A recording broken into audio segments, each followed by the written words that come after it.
Je m'appelle Pierre Pinon, je suis architecte de formation. J'ai commencé mes études à l'École des Beaux-Arts et j'ai terminé dans les unités pédagogiques. Dans un second temps, je me suis intéressé à l'histoire de l'architecture et à l'histoire des villes et en conséquence, j'ai suivi des études universitaires qui sont concrétisées par un doctorat en archéologie de 3e cycle, puis par un doctorat d'État à Paris 4 Sorbonne, donc sur l'histoire de l'architecture. Entre-temps, j'étais devenu enseignant dans les écoles d'architecture. Depuis une dizaine d'années, j'enseigne à l'école d'architecture de Paris-Belleville. Et également, depuis maintenant peut-être un peu plus de 20 ans même, j'enseigne à l'école de Chaillot plutôt l'histoire du patrimoine, l'histoire des villes que l'histoire de l'architecture proprement dite. J'imagine difficilement qu'on puisse être un bon architecte sans avoir un minimum de connaissances historiques. D'ailleurs, dans l'histoire de l'architecture, ça ne s'est absolument jamais vu. Et même aujourd'hui, si vous voulez, où les valeurs historiques, historicistes n'ont pas une très grande cote dans les écoles d'architecture, personne n'a jamais songé à supprimer l'enseignement de l'histoire dans les écoles d'architecture. C'est une constante. Disons que depuis que l'enseignement de l'architecture existe, il passe par l'étude des bâtiments déjà réalisés, qui sont une expérience absolument irremplaçable. L'histoire a testé des formes architecturales depuis des millénaires.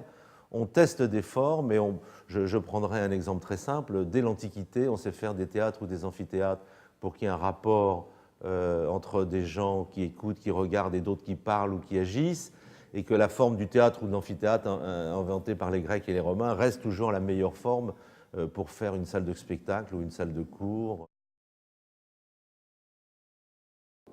Ah, qu'est-ce qu'une architecture de qualité? Alors effectivement, c'est pas forcément facile à répondre, mais il y a quand même, je pense, une base de qualité qui a été définie pratiquement depuis les origines de l'architecture par un traité de vulgarisation comme était celui de Vitruve à l'époque d'Auguste, qui disait qu'une architecture est réussie quand elle est solide, c'est-à-dire qu'elle a la capacité de durer, quand elle est commode, c'est-à-dire qu'on peut y faire aisément ce pourquoi on l'a construite, et enfin quand elle est belle. Et je pense que la réunion des trois reste plus que jamais nécessaire.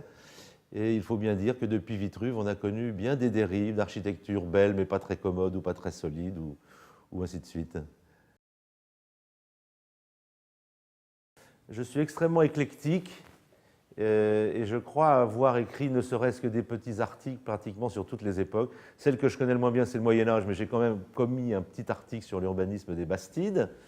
Donc j'ai écrit un livre sur l'urbanisme romain en Gaule. J'ai commis des petites choses aussi sur Tony Garnier ou Le Corbusier, par rapport à l'Antiquité ou par rapport à la Turquie.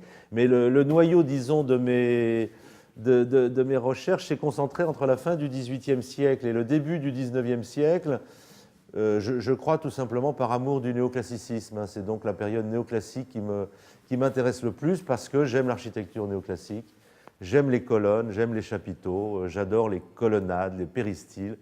Pour moi, c'est le sommet de l'architecture néoclassique.